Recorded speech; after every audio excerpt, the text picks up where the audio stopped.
Episode 25, The Coupling War. It was midday at Neon City. The hot desert winds blew grains of sand past Roy's face as he stood before Neon Castle's landing platform, his arms crossed.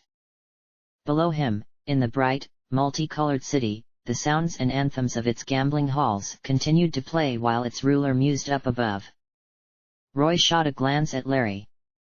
The younger Koopa was sitting on battlements, drumming his claws on the stone and making a clicking noise that was driving Roy mad. "Can you stop that?" he hissed. "What?" Larry asked innocently, continuing to drum his fingers even louder. Roy growled and turned away from him. He stared up at the cloudless blue sky. There was a shiny dot high up in the air, that was steadily coming closer. For once, Roy felt thankful to Ludwig. The meddlesome Koopa had finally given him the go-ahead to utilize the full force of his army and fleet. What was more, the sectors controlled by Iggy and Lemmy were now targets. It was probably the nicest present Ludwig had even given him since that spiky baseball bat he had gotten when he was 7. The approaching Koopa cruiser drew closer, the scorching sun shining off its blue surface. Turning slightly, the Koopa cruiser began to slowly make its descent. Roy braced himself. There was a very unwanted guest coming to his castle today. Larry was already a pain. Ludwig was insufferable. The door to the Koopa cruiser opened as a long metal ramp extended. Ludwig von Koopa strode down, that ridiculous blue cape he had taken to wearing fluttering in the wind, and a pompous expression on his face. "Ah, dear brother!" Ludwig exclaimed. "I hope you will be." He took a very close look at Roy's sunglasses-covered face. "Happy to see me." "Yeah, let's get the greetings over with." Roy grunted, turning around and stomping back towards the door. His brother had already made him wait an hour in the Sand Kingdom's painfully hot sun and he was ready to cool off. "Why are you here, Ludwig? Come on, I don't have all day." "You should be grateful to me, Roy," Ludwig said as Roy walked into the thankfully cool hallway of the castle. "I allowed you to finally launch an assault that could destroy your younger brothers." "Yeah, and I would have done it sooner if it hadn't been for you." Roy spat, glaring darkly at Ludwig's pompous face. "Bros, cut it out." Larry yawned from behind them as the 3 Koopalings continued into the castle. "We need to come up with a strategy, Roy," Ludwig continued as they wound a bend, walking down a wide staircase covered with purple carpet. "If we just throw our troops at them, Father will come out on top. We need to deal with this intellectually." "Intellect's for school, not for fighting." Roy chuckled as he reached the foot of the stairs. Seriously, he didn't have time for Ludwig's mind games. Ludwig suddenly growled and stretched out his hand. Roy suddenly felt a force like an iron clamp clench against his throat as he was lifted forcefully into the air until he tangled 3 meters above Ludwig. Ludwig neared as his hand glowed with magical blue light. "Don't mock me, Roy," he hissed. "You must remember that it is I who is in command of this alliance. Without me, you will be crushed. My technology is what will allow us to defeat Father's infinite resources. Go, throw yourself at him, by all means. Enjoy a lifetime at Stoneshell Prison." He released his magical grip and Roy fell to the ground, gasping. He felt humiliated, being assaulted by his brother like this in his own castle, in front of his own troops. "That smiley, no good, shell creeper," Roy thought to himself as he rose to his feet, meeting Ludwig's gaze. He gave a cocky smirk. Ludwig did not seem impressed. "Whatever, pal," Roy said, shaking his head and walking away. "You supply the ammo, I bring the firepower. Don't go getting ahead of yourself thinking this is your victory when I do all the heavy lifting." The three brothers reached Roy's military command chamber. The glowing purple hologram of the world hovered above the chamber, pink dots representing Roy's forces and yellow dots representing the opposing side. Neither had made much progress as of yet. I see the enemy in Sector 2 is holding its own, Ludwig commented, crossing his arms. I do hope your commanders will utilize the reinforcements we are sending them correctly, don't you, Roy? Yeah, whatever. Roy grunted. Of course he hoped that. He just didn't want to seem like he agreed with Ludwig or anything. Of all of the sectors, Sector 6 is the weakest, Ludwig commented, looking at a section of the map that included the Snow Kingdom. Lemmy was never one for politics. I hear it's a sector that focuses on entertainment exclusively. Roy? He asked, turning to him. Have you heard of Shy Guy Bonanza? Roy scoffed and shook his head. What kind of a name was that? Of course not, he exclaimed, as the sounds of his officers plugging in data to the command center's computers sounded around him. Am I supposed to keep track of all the dumb stuff Lemmy's been up to? It's Sector 6's newest theme park, Ludwig replied in a know-it-all voice. All the new cities Lemmy has been building are constructed around them. Shy Guy Bonanza's security systems have not yet been implanted. It probably doesn't even have a way to contact the military centers in case of an attack. It's a weak point. Use it. Reluctantly, Roy nodded his head. He couldn't argue with that logic. Besides, preying on the weak was kind of his thing. As for Sector 5, leave it to me, Ludwig replied smugly. I have made some more deals with my associates. There are several new weapons I would like to test out. I will lead the initial assault on the Northern Cremosphere myself. Yeah, whatever, brother. Roy shrugged. He honestly didn't care what Ludwig did, as long as his new weapons worked. Got any ideas for the long-term game plan, Lud? Larry asked. Naturally. Ludwig nodded, turning to Larry. This plan involves you, Roy. I want you to continue putting everything you have into crushing our enemies. We'll force them to band together for a central assault. Then, they'll collapse entirely. Larry giggled. Boy, you got the right idea. He chuckled. Roy turned away. The last thing he wanted was either one of his brothers stealing his thunder. This was going to be his empire, not Ludwig's or Larry's. Ludwig might not know it yet, but he'd be the one sitting on the throne in the end, no matter what that stuck-up Koopa might think.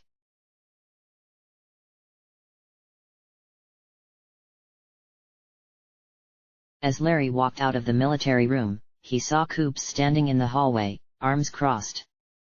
As the sight of his general, Larry grinned. Hey, Koopsie! He chuckled. Ready to pull out the big guns? Koops sighed. Prince Larry, he said seriously. This war, it's going to kill thousands, if not millions. Why are you even doing it? You have absolute control of the entire Rogueport region and you've said it yourself, you don't want to be emperor. Do these people mean nothing to you? Larry shrugged. That was the problem with Koops.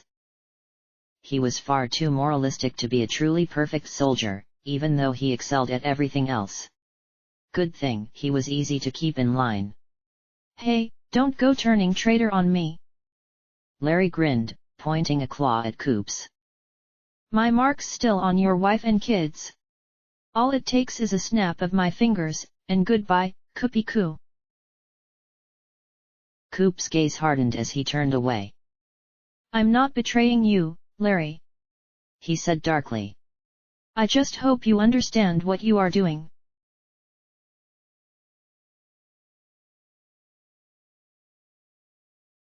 Grand General Sheldon eased into his seat at the head of the table. The meeting of Koopa High Command was now in session. High Command met in a darkened chamber draped by Koopa banners, lit by flickering torchlight. A large balcony looked over the room, on which were placed 9 empty thrones. These were so that the royal family could preside over the meetings, although currently, none were present. Sheldon's eyes wandered over the 19 generals who were sitting at the long table with him. 3 of the seats were empty. Crucial, King Boo, and Koops. Crucial wasn't much of a problem. As far as strategic talent and physical strength went, he was on the lower end of the High Command members. King Boo signing on to the enemy side, however, was a dangerous notion. He had been with the Koopa troop for decades, and his skill with magic was unmatched by nobody except for perhaps Ludwig and Cammy. As for Koops, he was considered by everyone to be the Koopa troop's ace. Sheldon liked Koops. It was his intention for the Koopa to become the new Grand General after he retired, but with the way things were going that might not be possible. Sheldon pressed a button, causing a hologram of the mushroom world to appear over the table. As you know, the separatists have increased their numbers and are now advancing on sectors 2, 5, and 6. There is clearly an intelligent strategy behind these attacks. I find the assumption that our enemy's ultimate goal is to take control of the entire empire easy to believe. Have they no loyalty at all? King Bob-omb scoffed from his oversized chair as he stroked his puffy white mustache.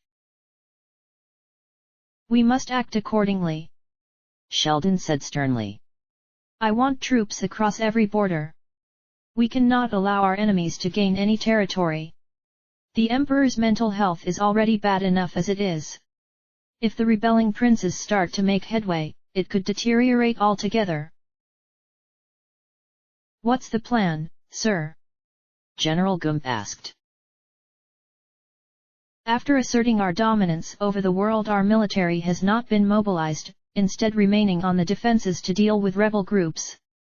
Now that we have a full-scale war, I want all troops pulled the front lines. Only a token amount will remain behind in our bases. Naturally, we will adjust this accordingly to the situation, but for now, we need our troops where we need them most. There was a voice from further down the table as someone cleared his throat. Grand General Sheldon, sir. Sheldon sighed as he saw the speaker. General Flame, from Sector 8. He had never liked him.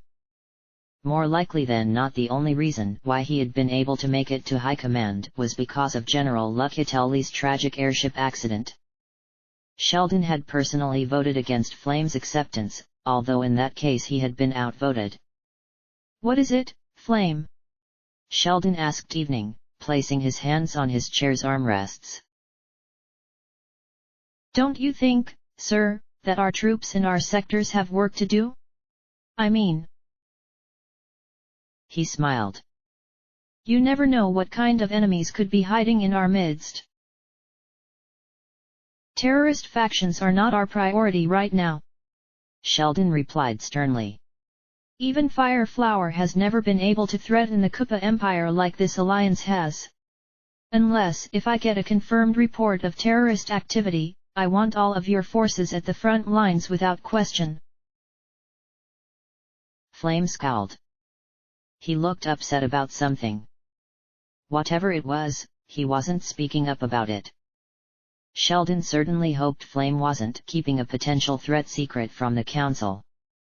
A petty action like that could put the entire empire at risk.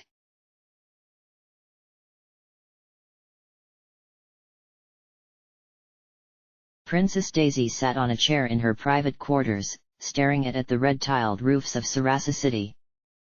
It looked so peaceful right now. Almost like in the pre-Empire days. If only the huge Koopa battleships hovering above the city ruined that image. Daisy had always been a fighter. She had been horrified when she had learned Mario had been killed and Peach and Luigi were missing, presumed dead. When the Kupas came to Sarasa land, she gave them the fight of their lives. For an entire year the Sarasa land army kept the Kupa troop back. But it was a small and underarmed army, kept fighting only because of their spirit. It was hard for Daisy to admit defeat. If it had just been her, she would have gone down fighting. But the fact was, it wasn't just her. She was the ruler of an entire kingdom. So, with infinite regret, Daisy ended her resistance. The Kupas had rolled in, and Sarasa land had become part of Sector 2. Daisy was infinitely thankful that fate had ordained Morden Kupa Jr. to be the new ruler of her kingdom. He had always been one of the better-natured Kupalings. Rather than being shipped off to some sort of maximum security prison, she had simply been placed under house arrest in her own palace. Daisy's room was well furnished, with orange carpet, tons of huge windows looking over the large, rustic city, and the most gorgeous flower paintings in Sarasa land. Still, she was a shell of her former self. At least, she told herself again and again, Morden valued her advice.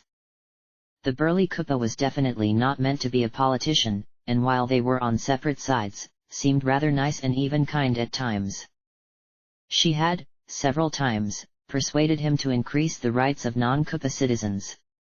In the entire world, Sector 2 had the best living conditions for non-imperial subjects. It wasn't what she wanted. Nothing like going out and kicking some shells. But at least her spirit had not been broken. Right now, Daisy was deeply concerned. Her borders, yes, nothing the Kupas could do would stop her from thinking of Sarasa land as her own, had been breached by a fleet of warships under the command of none other than Roy Kupa. She clenched her flower-printed coffee mug in her hand, causing the porcelain to crack. As nice as Morden was compared to the other Kupalings, she'd definitely welcome him being overthrown. But not by Roy. She had kept up with world news ever since Toad Town had fallen. Sector 4, Roy's district of the world, was a land in tyranny. People were oppressed and used as slaves. An entire town of innocent people had been wiped out as target practice for Roy's new king bills. Daisy looked at the city again. Far below her on the streets, she could see toads chatting with each other, buying things at the market. Under the slack rule of Morden, they could live fairly content lives. Under Roy, they'd live in fear forever. Daisy heard a heavy knock on her door, and instantly knew who it was. "Come in," she said, turning around to watch Morden Kupa Jr. stomp through the door, ducking underneath the doorframe. Morden was quite the massive Kupa now. Probably even a little taller than Bowser had been. The muscles on his brown-scaled arms looked strong enough to bust a hole through titanium. Once again, Daisy found herself wishing they could have a bit of an arm wrestling contest. She had been working out daily since her imprisonment, but without her top-of-the-line exercise tools, she had no idea how in shape she was. "Hey, Daisy," Morden said slowly, before sighing. "Got some bad news. There are hundreds of more ships approaching. The situation in Chai is already bad enough. If they get 30 more ships and hundreds of troops, they'll finish us." Daisy instantly strode to her feet and walked towards Morden, a glare on her face as she thought about the consequences. Already several villages in the Chai district of Sarasa land had been destroyed. The defeat of the Kupa army stationed there would leave thousands of lives at risk. "Hey Mort, are you a leader or are you not?" Daisy said sternly. "You get your act together. Bowser Jr.'s helping you, isn't he? I don't see any of his ships around here. Where are they?"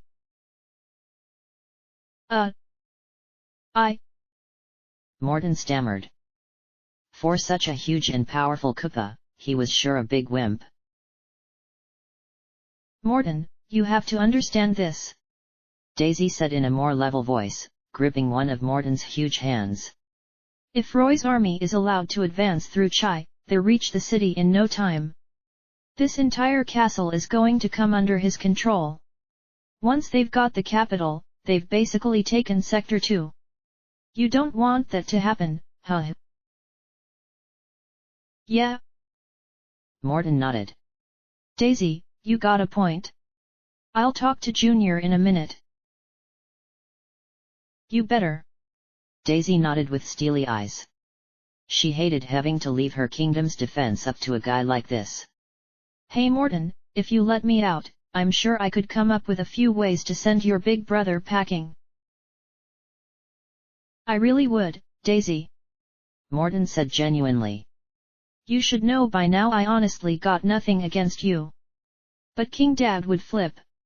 He doesn't want any old friends of Mario being allowed to have power. You let them push you around too much, Roy.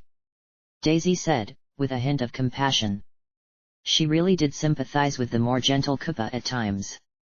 Morton had talked to her often for tips on how to govern Sarasa land. You're probably even stronger than Roy. You have to stand up for yourself. I know. Morton sighed. It's just Roy's army is so much stronger. While we've been working together to try to make peace between our people, he's been making factory after factory that churn out weapons. Worse, he's got Larry on his side, too. There might be a spy listening in to us right now. Morton. Daisy said seriously. You'll pull through. You've got Bowser Jr. on your side. Talk to Iggy, Lemmy, and Wendy. Get them to help you. Plus, Koopa High Command and all the forces in Koopa Central have got your back. You aren't the underdog here. Sometimes I feel like it. Morton replied, shaking his head. Thanks for helping me out, Daisy. Never a problem, Mort. Daisy smiled. Morton closed the door behind him and walked away, his footsteps echoing through the castle long after he had left. Daisy sighed and fell down onto her orange-covered bed. Being a prisoner sucked. Who knew, though? The world was changing. Maybe someday soon, she wouldn't be stuck in here any longer.